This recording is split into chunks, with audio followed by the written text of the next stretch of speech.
Hello, everyone, and welcome to another Left Book Club discussion. We're really excited for tonight's discussion between Jason Hickel and Mikaela Loach. We're very excited for the dialogue and for the themes that will come up in this discussion. My name is Elif, and I curate the program of discussions, dialogue, and other events for the Left Book Club and support the Left Book Club community to connect with each other and start reading groups where they want to. Before we begin, let me tell you a little bit about who we are and what we do. As a nonprofit subscription book club, we specialize in publishing collectible editions of radical books that are only available to our members. Our main focus is promoting collective learning and political education, which we achieve by providing spaces for people to come together, exchange ideas, and explore new ways of thinking. Our aim is to foster a sense of community to support practical steps towards change. Left Book Club events have featured some phenomenal speakers and discussions, so feel free to check out the video library on our YouTube channel for discussions engaging with a wide range of radical thought after this event tonight. And don't forget to ask your questions on the YouTube live stream chat. And tonight, Jason and Mikaela will try to respond to as many of them as possible. If you would like to become a member of the Left Book Club, please visit leftbookclub.com and click join, and all our membership options will be there. Don't forget to follow us on Twitter, Instagram, and Facebook to keep up to date with discussions like this, promotions, giveaways, and other exciting projects that we may be involved in. And this has never happened before on any of our events, but if the stream does go choppy, just please stay with us and we'll make sure to continue running as soon as possible. So tonight's event is with Less is More author Jason Hickel, who will be in discussion with the author of It's Not That Radical, Mikaela Loach, for a lively dialogue about climate, ecology, capitalism, and degrowth. So the world has seemingly awoken to the reality of climate breakdown and ecological collapse. Now we must face up to its primary cause, capitalism. We need to evolve beyond the dogmas of capitalism to a new system that is fit for the 21st century and for our world and for our future. But what does such society look like? What about jobs? What about health? What about progress? And that's what Jason and Mikaela will explore this evening. So Jason Hickel is an economic anthropologist and an author of Less is More, which is one of the starting points of putting together this discussion, and The Divide, a brief guide to global inequality and its solutions. Mikaela Loach is author of the now best-selling book, It's Not That Radical, Climate Action to Transform Our World, and is also a climate justice activist. So over to you, Mikaela. Hi everyone, so lovely to be online with you, and I am really looking forward to this conversation. I hope all of you are as well. I guess without further ado, hi Jason, how are you doing? I think you're on mute. I'm on mute. Yes, hello. It's good to see you and good to be with you. No, good to be with you too. To start all of this off, why degrowth? Why is it important, and why are we talking about it? And why have you written such a brilliant and important book about it? Well, first of all, welcome to everyone who's joined us, and I'm looking forward to the conversation.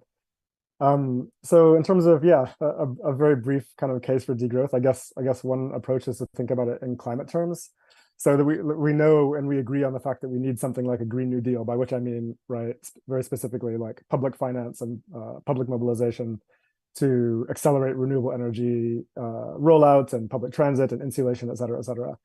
But the fact that emerges from our research is simply that if we want to decarbonize fast enough to achieve the Paris Climate Agreement objectives, to limit warming to 1.5 degrees or well under 2 degrees, then high-income countries are also going to need to reduce aggregate energy use to enable faster decarbonization.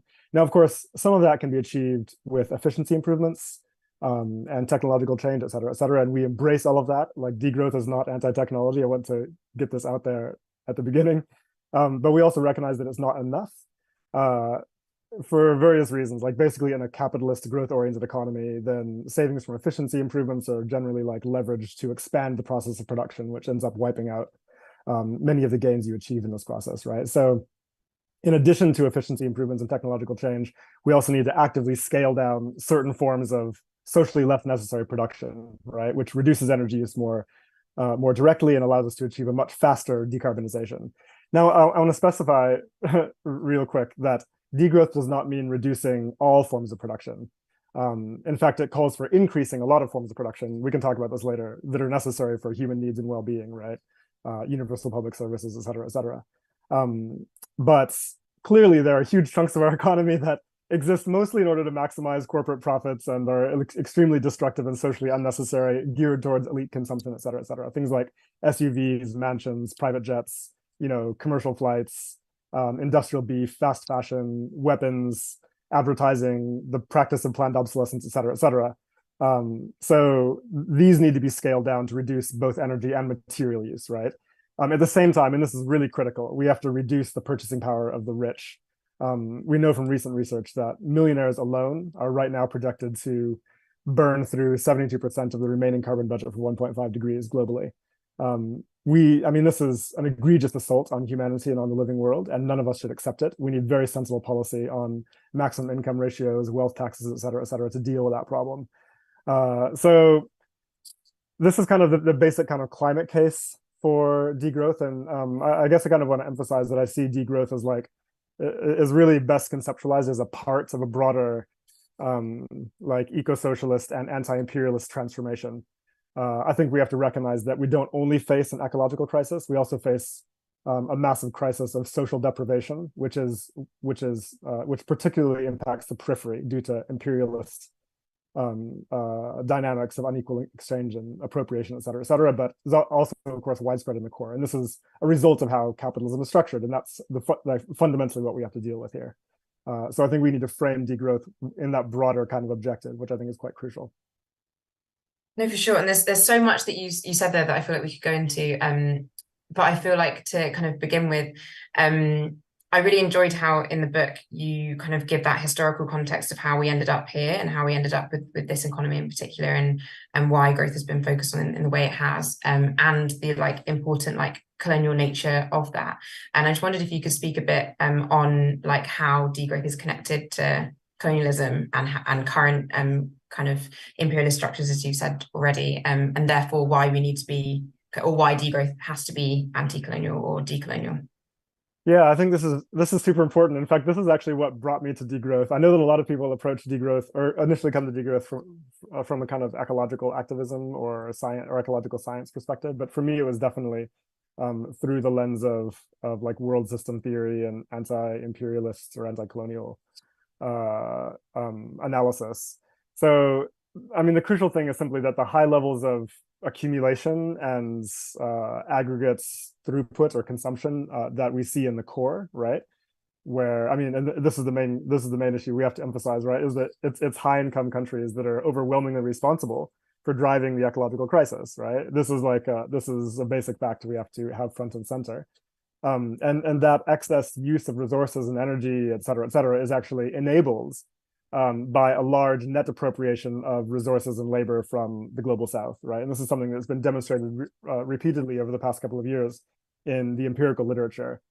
This net appropriation, which occurs through a process that Samir Amin referred to initially as unequal exchange, basically drains poor countries of productive capacities that are necessary for them to achieve development objectives, right? So it perpetuates mass impoverishment and underdevelopment.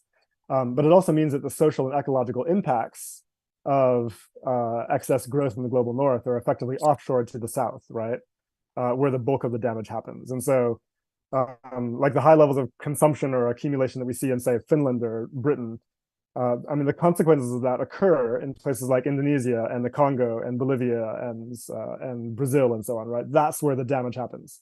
And so I think paying attention to this dynamic is really essential. That's ultimately what we have to overturn. And so I think, understanding, this is also crucial to understanding what kinds of social movements will be necessary to make this kind of transformation occur, right? Clearly, it's not going to be simply social movements in the core, as radical as they may be.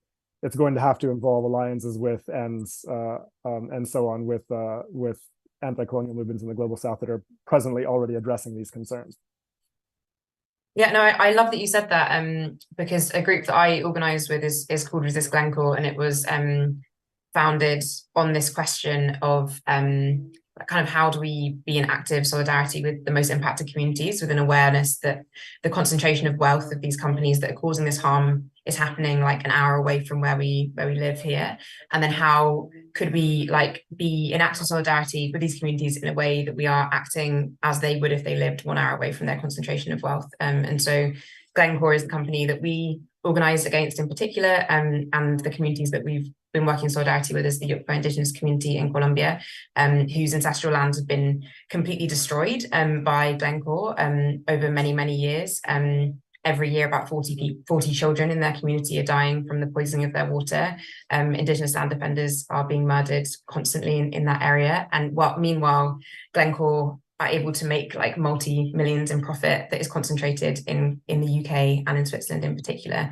And that kind of relationship, I think, is really, really important. And I think that more groups rising up that are in recognition of that relationship and acting not in a way of, oh, those of us in the global north know what we're doing better, but more how can we join on to a struggle that's been going on for so much longer, I think is a practical way that we build these kind of academic ideas sometimes that we talk about. And I think that also, I was just in Lebanon for a week as part of an international climate justice camp with over 400 activists from over 100 countries, and it was one of the best experiences I've ever had, and had many conversations with people there. And a big thing is when we talk about these things, when we talk about resisting capitalism, or we talk about degrowth, or we talk about any of these big kind of issues that are very practical in the way they're experienced by people's lives, but sometimes can end up that we're all just talking about it. A lot of us were just like, what do we do? How do we apply this? How do we make it practical? And I was wondering if you had any thoughts or ideas on those of us who are organizing, how do we apply these kind of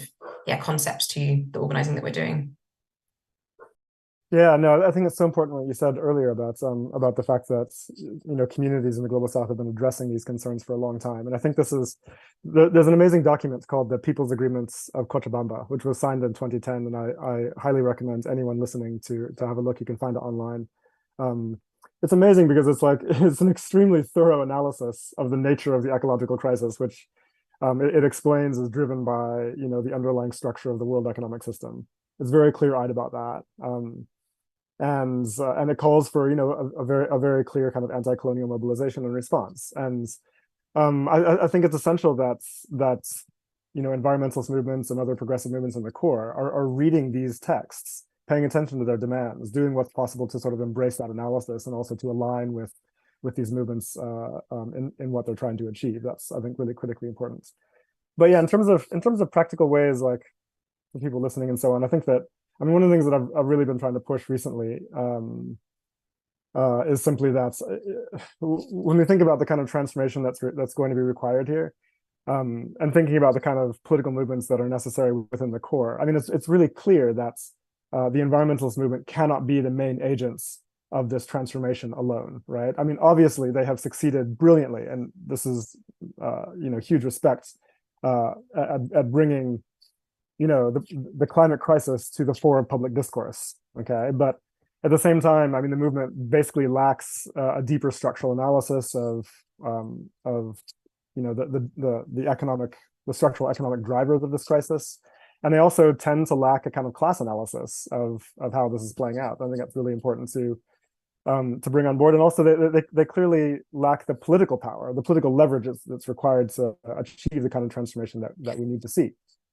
So how does that get addressed? I think that one crucial step is simply to build alliances with labor movements, with unions, with other working class political formations, because clearly they have a lot more political leverage, including the power of the strike, which is going to be essential here.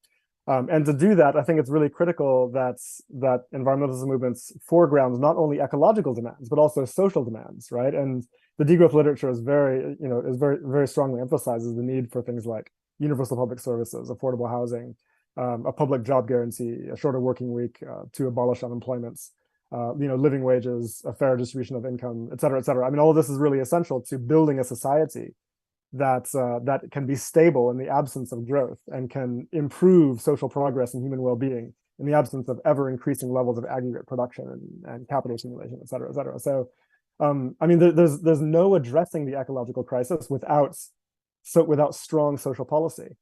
And that's going to have to be a very first step to breaking through and building the kind of broad political alliances that are necessary to achieve this kind of transformation. I think that's really front and center. But also, as I mentioned before, it's critically important to have these alliances with global South formations, learning from them and aligning with their demands. So I've had some questions coming through on the stream about like how do we engage them with like trade union leadership, and how do we do education with people who I think have very similar like goals or they care about very similar issues, but often we've been pitted against each other so often, especially I'm thinking about a UK context in particular.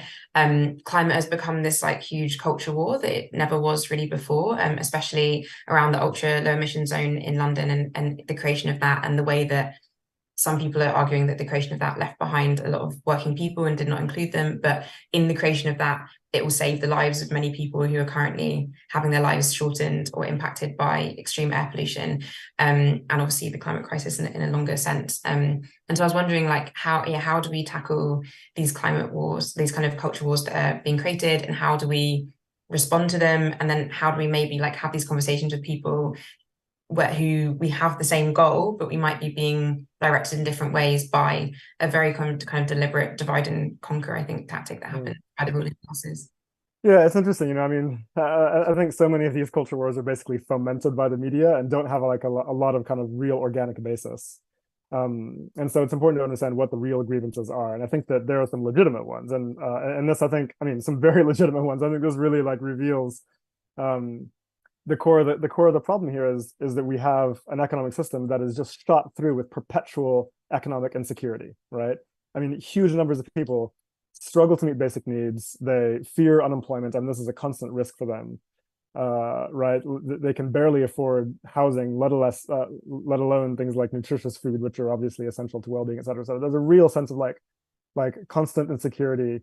And this is a crisis that capital never addresses because it requires that kind of insecurity to maintain a disciplined labor force, et cetera, et cetera. So I think that we need policy and movements that can bring that policy about that will address those concerns at the core. And again, I think things like universal public services and, again, universal access to affordable housing, a decommodification of what is necessary to live a decent life. This is going to have to be central so that you abolish that sense of insecurity in the first place, right? And doing this, by the way, completely changes the political terrain because it frees us to have a more reasonable conversation about, what needs to be done in terms of ecological policy, including scaling down less necessary forms of production, which right now we cannot have that conversation because of the constant threat of insecurity and unemployment. So again, social policy is really critical here. We have to abolish economic insecurity at the root, and this is where socialist mobilization becomes so essential, I think, to deal with that issue. And I think that would transform the way our politics work. But I mean, until that deeper issue is addressed, I think that the main principle has to be like ecological policy cannot be introduced at the expense of working class livelihoods. And if that's happening, you have to rethink the ecological policy and do it differently, right? And so again, social policy has to be at the core of all ecological policy, otherwise it's going to fail. So yeah, I think that's an important perspective to hold in mind. For sure. And I think I often think of it as like, I know that it's not as blunt as this, but we kind of have almost like two paths ahead of us. We have like ecofascism, in which it's very possible for us to take climate action that makes people's lives worse for the majority, which restricts more from the majority of people who already are living with less, which enacts things that harm working people more, that harm racialized people more, that harm already marginalized people more, in order to create a very small amount, increasingly smaller amount of people who are able to be protected in any way from climate breakdown. Or we have another choice, which is like eco-socialism, or a future in which everyone has enough of what they need, and people are protected and people are cared for and their needs are met. And I think I often like encourage people when they're thinking of compromising at some point during their journey of some sort, I think ask is like, which path is that taking you down? Is it taking us down towards the like ecofascism path? And is it like, are we veering far away from the possibility of eco-socialism? Or is it kind of, as Aurora Levins-Morales writes about it in her essay, Bigger is Better, is it when you can't have everything right now, how do you make the choice that allows us to have everything in the future? And so I think that's like how I often like think about these different things. And I think I wanted to also, I think what you're saying about the media stoking these things, I think is really important. In the UK, for example, 5 billionaires own 80% of the UK's media and dictate a lot of what is said. And we have to wonder, like, who does this narrative serve when it's being pushed over and over again? But at the same time, I have conversations with people from all over the world all the time who, even if you bring up like anti-capitalism as a word, not even go into what you mean by that, or not even go into like what degrowth would really mean or things like that, there is this like this hesitancy that I think does come from this this scarcity. But how do we like address that in the short term? Because obviously pushing through like policy changes is really, really important. But a lot of us at the camp in particular, we're talking a lot about, is it that we do things like how the Black Panthers really deliberately focused on meeting the needs of their community so that their community could organize, so that their community could learn and do political education? Or is it that we just try and push only? I know that it's not, you don't have to just do one thing, but where as organizers do we sit? Is it that we focus just on like local communities, or it's that we should be trying to push the like bigger policy agenda? And then I guess under that, sorry, this is a bit of a long, full of things question. But then where do like international bodies like the UN or the COP processes like sit in all of this as well? I wonder what you thought on that. That was a big question. Actually, no, I'm actually curious to hear what people in Lebanon came up with as a response to this kind of question. I think it was kind of mixed. I think that some of us were sitting on the like, if we meet the needs of our communities, and if we like are kind of in the dirt with our communities, and we are really trying to focus on what is it that our communities are lacking that make people feel insecure, and therefore make people kind of perhaps like vote against their own interests or things like that, or feel like we need to be kind of pitted against each other, then that will move us forward. And other people are saying that we don't have enough time to do that, because that work takes a long time, and working in small kind of autonomous and building small autonomous communities will take too long than we need when we have the climate crisis ahead of us. Whereas others had opinions of, if we can really change things on like a global power dynamics level, if we can really change things in a big way, leveraging international bodies for that, but also like really focusing on our own governments, then that is what we push through. I think a lot of us are torn basically. So I'm wondering where you are on this, like, and I personally think that we need a bit of all the things, because we need a movement. I mean, they have a poster behind me that was made by my friend Tom Mayer, which says everyone has a role in the climate movement, and I really believe that. But I think I often wonder, like, is one side compromising the other? If we are engaging with, for example, if people are engaging with these big international bodies, is that compromising the like autonomy that communities can build and the like smaller worlds that are being built? Or is it that we do really need all these things, and they can work together and push in different ways? I don't know. I wonder what you know. Yeah, it's a good question. I don't know if I have a very clear answer to it, but I guess I fully agree with your perspective that everybody has a role in the movements. I think that there's different movements within the movements that are important. So, I mean, clearly the Black Panther approach of direct community organizing, meeting community needs is critically important, and is going to be also increasingly important as climate impacts begin to affect more and more communities, right? So that's important, but at the same time, I think that we also have to be building political formations that are capable of bringing about quite substantial policy transformation of the way our economy works, including ultimately a kind of reclaiming of democratic control over the system of production, so that it can be organized effectively around what is required to meet human well-being and social progress, and also what is required for ecology. And right now, I mean, the main problem we face is simply that under capitalism, it's a deeply anti-democratic system, right? I mean, leaving aside for the fact that we get to vote in political elections from time to time to select political leaders and so on. I mean, this is a very shallow form of democracy, actually, when it comes down to it, and also is deeply corrupt, especially in countries like the US and UK. But more importantly, we have no say over anything that happens when it comes to the realm of production, right? So production is controlled entirely by, well, let's call it the 1%, large financial firms, large corporations, the 1% who own the majority of investable assets, et cetera, et cetera. They determine what gets produced, how labor gets used, how resources and energy get used, how the surplus is distributed, et cetera, et cetera. So, and obviously what they do is they invest our productive capacity. They organize our labor and our collective resources around producing things that are profitable to the capitalist class.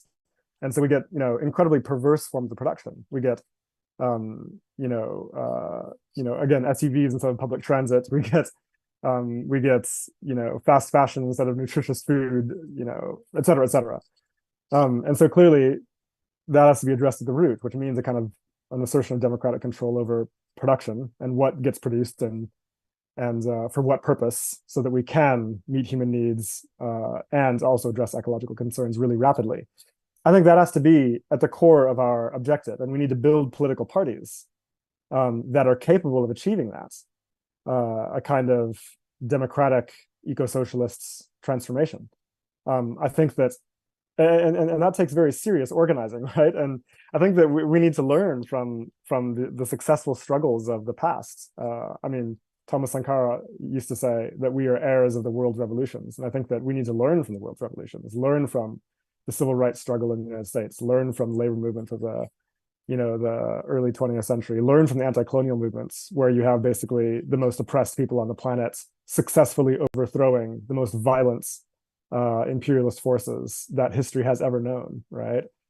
This takes very serious organizing. It takes strategy. It takes alliance building, right? It doesn't, right? And like most of us, I think, are kind of not accustomed to engaging in this kind of organizing, but that's the kind of skill that we're gonna have to be building. And I think that the sooner we realize that and begin, the better off we're going to be.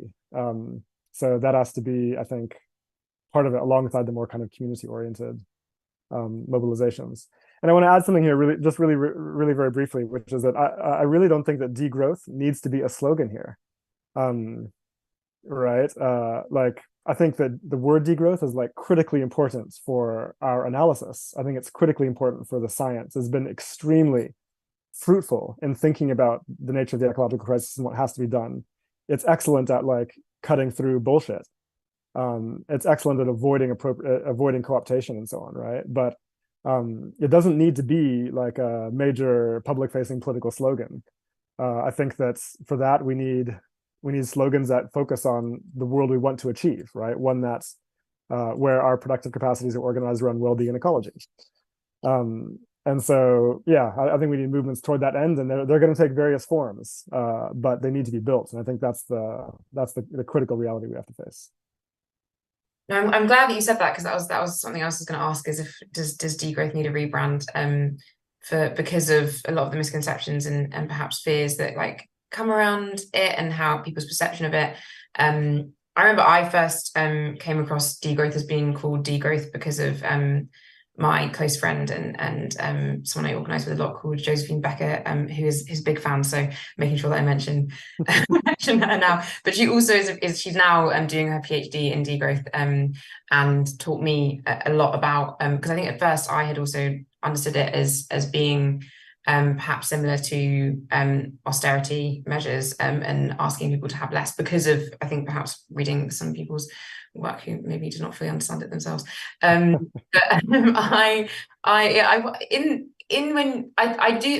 big advocate in general when we talk doing campaigning is say what we really mean rather and let a lot of the jargon behind. I think that reaches people a lot better often, and it means it's harder to like demonize things if we just say exactly what we mean.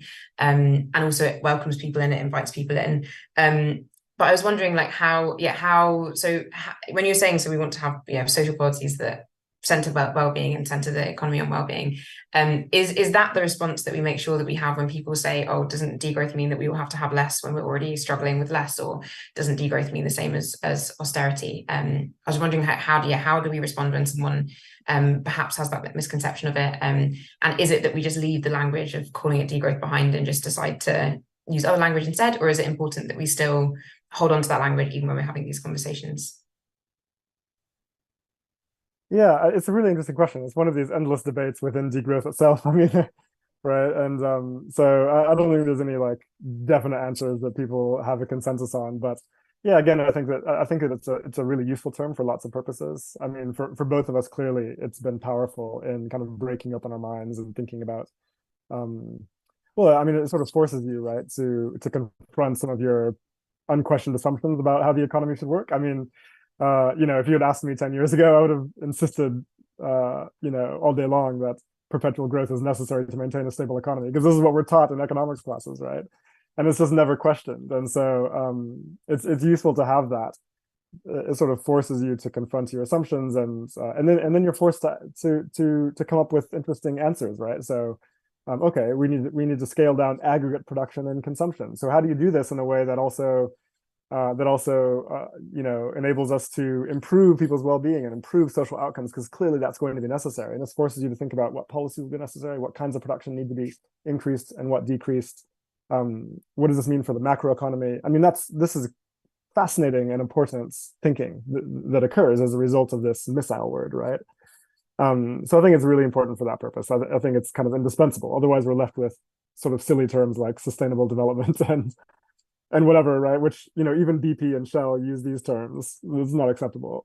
So we have to have a more radical analysis, and I think degrowth supplies that. At the same time, I'm a very firm advocate for letting social movements and political movements select their own terminology based on their own understanding of their audiences, right? Like, and there's different contexts. Like in France, degrowth is almost like is well understood, and is also kind of banal in the sense of no one's going to be shocked if you say it, because it's widely used by leftist political movements. In the USA, if you say the word degrowth, then people are going to look at you like you're very strange. And so obviously different contexts are going to require different kind of language. And I think that social movements need to make those decisions for themselves, right? Like, in what kind of context is it appropriate to use this word? Where is it going to be useful? Where is it going to be a liability to you?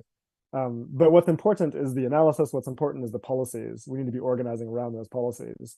And under whatever kind of framework you want to use. I think that's the important part.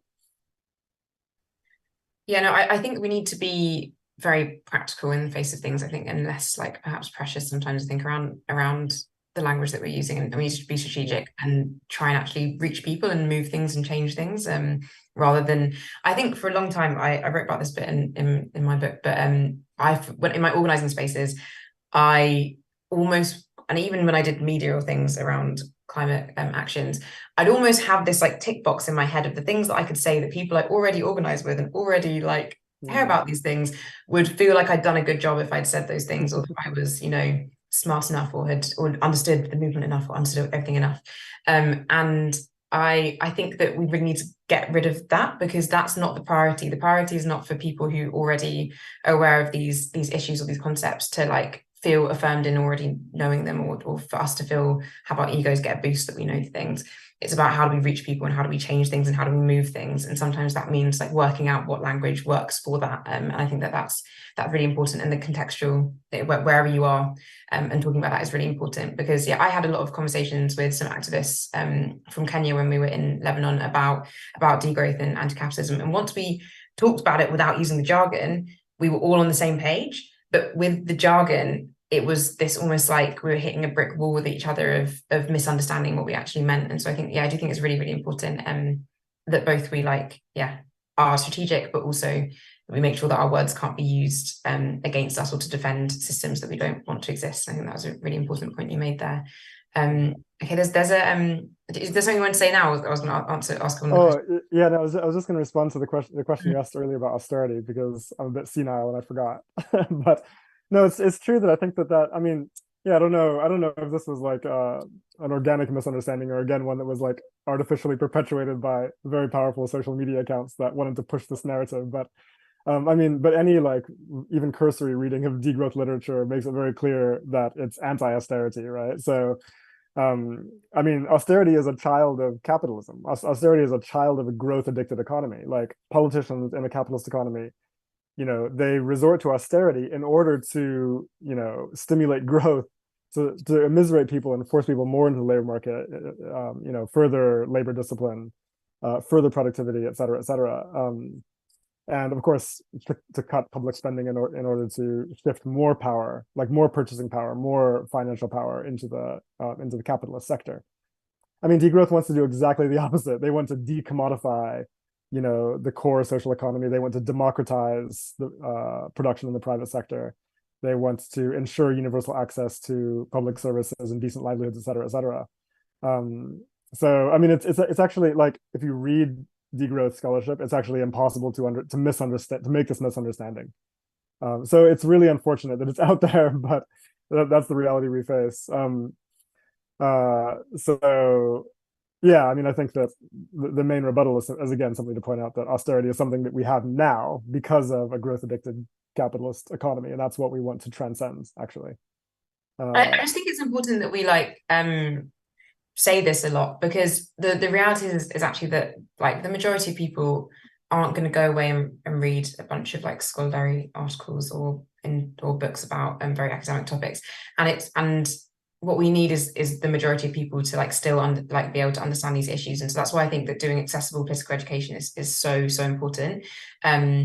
And yeah, I think that just making sure we repeat this, I guess, over and over, and that we, even if we think that the misconceptions are like don't make sense or whatever, we just still try and have those conversations, and even if it's just we find we're repeating the same things, I just think it's really important. But there's a question, pretty big question, that's been sent in on the YouTube, that says, Jason, you don't explicitly call for revolution in your book. Do you genuinely think policy reforms and awareness raising is enough, given the seriousness of the environmental crisis? Yeah, so I mean, I think that's it's true. I don't use the word revolutionary in the book, or revolution in the book, but I do in other writings. I think that's the kind of transformation that I'm calling for, that we are calling for, is a revolutionary one, in the sense of it's a radical break with the existing structure of the economy and the system of production and distribution. Okay, so and that doesn't actually happen just through like the existing political parties within the existing system making some changes. This is not going to happen, right? I mean, right? I mean, there are factions of our society that benefit prodigiously from the status quo, right? Prodigiously from the existing growth-oriented arrangement, and they're not going to just change that. It's going to, I mean, it's either going to be that we build political movements that are capable of unseating them, which is revolutionary, or we build political movements that are powerful enough to force them to change course, which is also revolutionary, but maybe slightly less obviously so. And I think it'll be different in different kinds of contexts, right? But I think that we need to be building movements with that in mind, right? And instead of just expecting that our existing political incumbents are somehow automatically going to make these changes, which they are most definitely not. So I mean, it's going to be a political struggle, and one that we need to build forces powerful enough to succeed in that struggle. And I think that's kind of the bottom line. Yeah, but I'm curious to see what you think, Mikaela, actually. No, because I mean, I also don't think I actually explicitly use the word revolution in my book either, but I do not think we can like raise awareness our way into the world that we need, or that we can ask nicely for the world that we need either. I'm definitely not of that belief. And I think that I look at so when I was doing a lot of the writing of the book, I was living in Colombia during the election of Francine Marquez and Gustavo Petro, and I think that seeing that movement, even though I was only able to see it and be literally probably smallest part of it of anyone in a very short period of time, I think that gave me a huge amount of hope for revolutionary change to be very, very, very possible in situations where it doesn't seem as possible. And because for context, for people who are not as aware, Colombia had like 200 years of right-wing capitalist governments. For the entire existence of the country, they had right-wing capitalist governments that did not act in the best interest of the people, but just of like big businesses and the ruling classes. And through a like huge social movement and the left uniting through the names that I can't remember, but the Pacto Histórico, the historic pact to the left in Colombia. Gustavo Petro, who was like a guerrilla fighter in the civil war in Colombia as part of on the left, and Francia Marquez, who has been a climate activist since she was 13 years old, defending her territories, and is just, and I don't want to put people on pedestals, but she's incredible, and has done incredible work for her entire life, and is an Afro-Colombian woman who is fighting for the most marginalized Afro-Colombian women and not just inclusion into a harmful system. And both of them, I think, have fought a huge amount, and so did millions of people in order for that change to be possible. And I think that gave me a huge amount of hope. And I think that change that happened in Colombia did not come from just people raising awareness, but also from what we were talking about before of like addressing people's material needs of, oh, people aren't able to organize or are able to attend voting because of like being unable to eat or have transportation, and how do we actually create the capacity for change to be possible within our communities by addressing those needs of our communities. There's obviously like a huge like historical context that comes behind that change, but I feel like it was one that gave me a huge amount of hope. And I think that there are so many other like revolutionary movements across the world who have fought in many different ways, and that action has looked many like so different. And I think that we need all of it, and we definitely don't need to just tone it all down at all. And I don't think that's what either of us would be advocating for, but I don't want to speak for you. Yeah, it's really interesting. I've just been reflecting on why I didn't use that term, and I think that the main reason is I was trying to speak to a broad audience in this book, and I think that, I mean, from my conversations with people, I think a lot of people actually struggle with the word revolution because, I mean, if you're outside of the left or outside of established socialist movements or whatever it might be, then it seems scary in some way, right? It's like, okay, there's going to be a massive break with the present, but what's it going to look like the day after, right? And I think that sense of a void can actually be quite terrifying for people. They're like, well, I don't know what that's going to look like. It could look terrible. And of course, we've been propagandized with so much, horror stories about what a revolution might entail, that it becomes very difficult to think, right? And so what I wanted to do in Less is More is really enable people to imagine the contours of a world of an alternative world that we can achieve with very with policies that people agree on already. I mean, that have widespread popular support, like the ones that I've mentioned, so that it becomes clear that like the world we can fight to achieve is in some ways a kind of already common sense world for us. It's the world that we wish we inhabited and we know we could inhabit, but we're just so far from that point, right? So what does it take to get us from here to there? I think that's kind of the question that we have to be asking ourselves. But yeah, so I think that it's a semantic question, right? Again, it's about context. In different contexts, I think different words work. Yeah, and I also think that sometimes, from my perspective, I think sometimes that people can see that there's like a finish line that we need to be at, and that basically unless we're like really close to that finish line, then the work isn't as important or isn't as necessary or isn't as urgent. And because I think at the moment, in many different contexts, not in all contexts, but it seems like we're very far away from that finish line of that revolution or that like completely liberated world, that I think that sometimes it can make people believe that, oh, this is not the time, we wait for the time. But I kind of see it, I talk about this a lot, so sorry anyone who's bored of me talking about this, but I really love mushrooms and like fungi. I think they're so amazing. And I think I see social movements in a similar way of like how mycelium like grow underground and they're kind of invisible, we don't see it, but they're building their networks and they're growing from dying and building new growth, and it's invisible to us, but we'll see a mushroom sprout up when we go foraging, and we'll think, oh my gosh, this is a miracle, this is amazing, there's this massive chicken of the woods, I'm going to have a great dinner tonight, this is so great. And it can feel like this miracle. And I think that sometimes like revolutionary changes or wins that we have can seem like those miracles that kind of came out of nowhere. But I think that the changes really happen in the kind of underground and in those like silent and invisible mycelial networks. And I think I don't want anyone to feel like, because they feel like we're far away from that mushroom sprouting, that it's not worth doing that, like the work that's in the dirt, that's invisible, that maybe won't get you the applause or the satisfaction of getting that win, because all of that is important in building towards the time when it's possible for that to bloom and for that to come. But I wanted to ask, there's a few more questions, and I don't want everyone to think Mikaela's not going to ask all the questions. So someone else has asked about if it's possible to touch more on the like anti-imperialist aspect of degrowth, and particularly what is related to demilitarization and the risks of movement facing state repression. Yeah, I think this is a really important question. It's one that that lots of people are working on researching right now, and is crucial for me as well. I mean, I think that when I think about like the sort of landscape of political struggle going ahead, I mean, it's certainly possible, and we must fight for this, right? It's certainly possible that social movements in the core will be able to mobilize around some kind of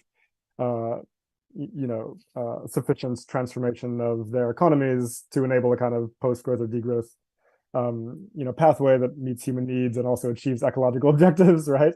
And ends unequal exchange and so on. But it's also, I think, also maybe somewhat unlikely that that's going to happen, given the alignment of forces. I mean, again, this is not to say we don't need to fight for it, but for me, it seems almost more likely that some kind of transformation that occurs in the world economy is a more likely lever of change here, right?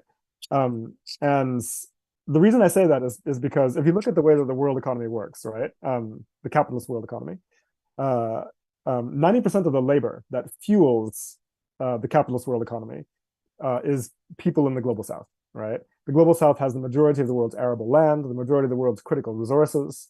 The capitalist world economy depends utterly on a net appropriation of this labor and these resources for accumulation in the core. So that has to be disrupted, and this is well understood by political movements. Well, at least several, I mean, significant political movements in the global south, and has been for a long time. And so this takes me to Samir Amin's idea of delinking, right? And this is really important for my thinking, and I have to acknowledge him. Right now, we have productive capacities in the global south that are overwhelmingly mobilized around servicing capital accumulation in the core, right? So you have land that is producing, say, cotton for Zara and sugar for Coca-Cola, et cetera, instead of being used to produce nutritious food for national consumption to ensure universal access to nutrition, okay? And the same is true for other forms of production and resource use. So what becomes critically important here is that Southern governments are enabled to reclaim productive capacities and reorganize them around national development objectives. So instead of using all this labor and resources to fuel accumulation in the core, it should be used to meet human needs nationally, domestically. Now, this is not to say we need autarky. It's simply to say that some kind of delinking from exploitative relationships with the core is really important, including by improving trade relationships within the global south as a region, okay? Now, what this basically does is it forces a kind of reckoning in the capitalist core. Suddenly, you don't have very easy access anymore to cheap labor and cheap resources because they've been mobilized around other forms of production, right? And that's going to trigger a kind of crisis of capital accumulation, including through inflation, which basically means the core is going to be consuming less than they presently do. And that's going to force a kind of reckoning in the sense that now it's going to be important for them to think about ways to come up with ways to meet human needs domestically, nationally in the core, without relying on this kind of appropriation to fuel their continued growth. And here is where it's really important that eco-socialist movements mobilizing the core presents, well thought out alternative ideas that can be taken up for that purpose. But in the periphery, what's going to be needed is social movements and governments that are willing to take those kinds of steps towards unilateral decolonization, reclaiming economic sovereignty, reclaiming resource and labor production, productive capacities for national needs. And I think this seems like almost more likely to occur, if you ask me. And you can see it already in the form of like what's happening with conversations in Brazil and in Argentina and in China and in South Africa to some extent. Right? In West Africa, conversations like this are emerging. So yeah, I think that these movements need to be supported. I think that political formations in the core, left political formations in the core, need to need to align with demands for economic sovereignty in the global South as part of this kind of eco-social transformation. So you asked about the UN earlier, and I think that I don't know if the UN is going to be like a major force for change here, but I can definitely see kind of collective action among global South states being quite important in the 21st century. Yeah, and building those connections and those like, yeah, making sure that all the work that we're doing is internationalist, I think is of like utmost importance given the issues that we're facing. And kind of, I guess, connected in some way to that. Oh, actually, one thing is the person did ask a bit about, particularly on what's related to demilitarization and the risks of movement facing state of repression. I wondered if you could speak on that a little bit. Yeah, I'm curious to know what this person's referring to. Are they talking about state repression in the core economies or in the periphery, or both? I'm curious to know what the context is for this one. Yeah, maybe if you're out there, if you want to give us some context, that'd be really helpful. Okay, I'll move on to this other question, but while perhaps they're giving us a little bit of context. So this other person has asked, to accomplish change, to what extent might political practices also have changed? For example, campaign financing, media practices, even governance and ownership of businesses. So my understanding of that is maybe in the stakes that we're facing to accomplish this change, like, yeah, how do we need to change perhaps political practices, or how political practices already changed? Yeah, yeah, this is an interesting one to me, because when we talk about achieving a political transformation within our societies through democratic processes, I think that this faces an uphill battle, in the sense that our political democracies are not very democratic, right? So we have like obviously huge corruption of the political system, huge political capture through campaign finance. And also the media environment, as you mentioned earlier, is massively captured by billionaires and large corporations, et cetera, et cetera. So I mean, clearly it's very difficult to get to have like a reasonable conversation in the first place. And then also to succeed in advancing a particular political agenda within a kind of captured political system like this, right? I mean, we saw what happened to the Corbyn movements in the UK, right?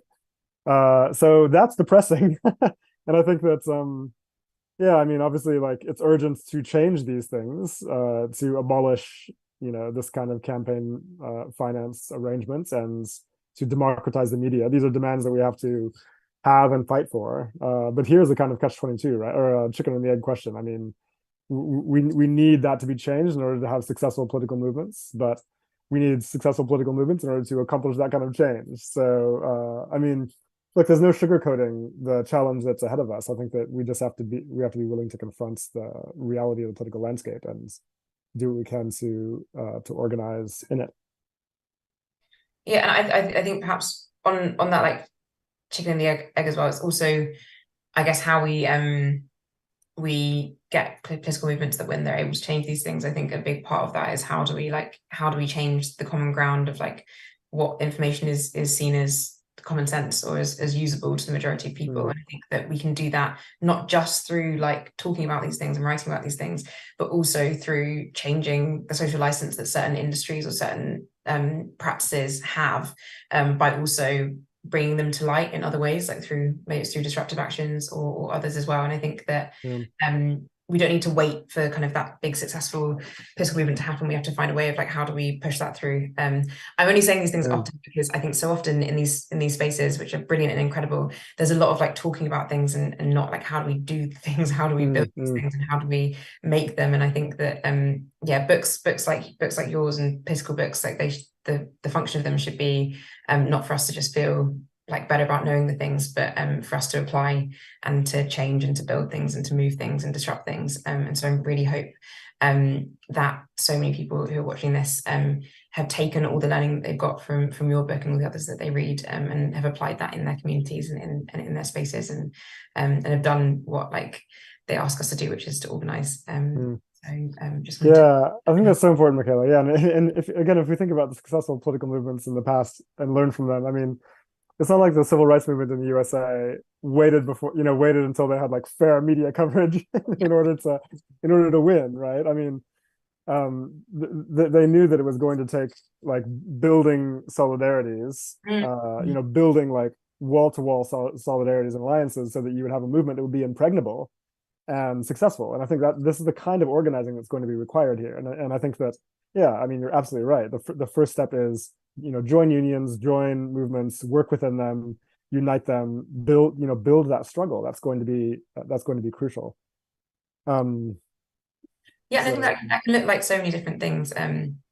I don't know, that there are, I think, groups that are kind of removing that kind of social license of a lot of different things that I've, like one group in particular that I think is based in the US, they're called like Pop for Climate, and they just do disruptive actions against the 1%. And I think that even in choosing to do that is removing this kind of respectability that we have often towards the super rich of allowing them to still fly their private jets and go to their fancy dinner parties and whilst causing huge amounts of harm. And actually, like, I think even just confronting that physically is just to say, actually, perhaps maybe someone will see that and think, oh, maybe I don't have to think that should exist, or that is immutable, or that can never be changed. And that's why I think that, yeah, whatever ways people are trying and shake up the world a little bit, I think is really, really important, and shake up how we normalize the existence of things. And I think we're coming to the end now, so I think I don't know if I have time to ask another question, so I think maybe I have to say thank you. Oh, one more question. Yeah, I wanted to ask on because this kind of, I think for a lot of people, why they are so resistant sometimes to like chat to, whether it is to degrowth or even just to resisting capitalism, is this idea that there is no alternative, or no practical alternative, or no like real alternative that is tangible and possible. And what I really enjoyed about the book was how much there were very clear like demands and examples that were given that showed what a different world could look like. As more of like a fun question, what's like one thing in this like better transformed world that you would like to see? And I would encourage everyone who's listening to like sit down and write down what is something that they want to see as well, and stick it somewhere that you'll see it often, so you'll be moving towards it. But I wanted to ask you first. That's interesting. I mean, there's so much. I'm not even sure. Like, I would just say the things that I've already been harping on, right? Like, I want to see universal public services. This would be like absolutely transformational for so many people. It would be liberating, right? Especially when we start talking about also universal access to nutritious food and childcare, and I mean, affordable housing itself would be life-changing for hundreds of millions of people. But also, I mean, to me, another really inspiring thing, and I think this is also really, really critical, is a democratized workplace. I mean, we say we live in a democratic system, but we spend the majority of our waking lives in what are basically authoritarian institutions, right? Where we have no control over our labor and what we produce and under what conditions and so on. So, if you can imagine what it would be like to have democratic managements and even ownership of your workplace in whatever sector you work, then you're more or less there when it comes to imagining what a democratic eco-socialist economy would be like, right? Because that is just a core principle, and to me that's just very exciting. When you start talking to people about this, how would you run your industry differently if it was democratic? Then immediately they're thinking about how they would change production, how they would change the way that resources and energy are used, how they would change distribution. The whole purpose of their organizations would change. That's to me very exciting, and it just shows that intrinsically, like, this is a transformation we want to have. We're ready for it, and we can imagine it. And so I don't know. That's something I like to think about. No, I really love that. And I think I love that by asking a question, it can open up so much more possibility to people. And I think that kind of, yeah, this kind of radical imagination, I think, is so important. And I think it helps us believe more things are possible. And when we believe more things are possible, we act in a way that creates the possibility for them to be there. And it was actually the reason that I do ask this a lot, but also was because in Lebanon, one of the like activities we did is we all like drew what our like local area would look like in this world where polluters have paid and we've like, got rid of capitalism and all this other stuff. And I think one thing that I wrote in my world, which is more, like, less, I guess, structural and policy and everything, but it was more that like I was inspired by this. I went to see a play called My Uncle Is Not Pablo Escobar, which is about like the British Latin experience in particular. And one thing they had in it was this kind of idea that like immigration detention centers are like turned into like museums where people learn about how these things were done in the past and they can't believe that they ever did them. And the same to like prisons and to even like police, like whatever you call them, police centers, I don't know what they're called. These things that we have normalized so much that cause a lot of harm. I think seeing them as museums one day where we learn about that harm and that it's in the past, I think for me just gives me a lot of hope and makes me believe that those changes are really possible. And then instead we had like transformative justice centers where we do political education and we all like, you know, talk things through. That's really beautiful. I love that. That's gorgeous. I'll never forget that. Well, thank you so much for being in this conversation. I've enjoyed it so much. I hope that everyone who's come along has gained a lot from this as well, but also that you'll bring this into the spaces and that you'll continue these conversations. And thank you so much for being here, Jason, and thank you so much to the Left Book Club for having myself here, and of course Jason and all of you. And you know, keep reading, keep organizing. I'm not sure if I was meant to do the outros, but I'm doing it now. I'll pass it. I might be passing on to someone else, but if not, thank you all so much for being here. I really enjoyed this. Thank you so much, Mikaela. Yeah, so if you enjoyed this event, please check out the other discussions we've had as well. And actually, our motto is Read, Debate, Organize. That's the Left Book Club motto and has been for you know, for many years.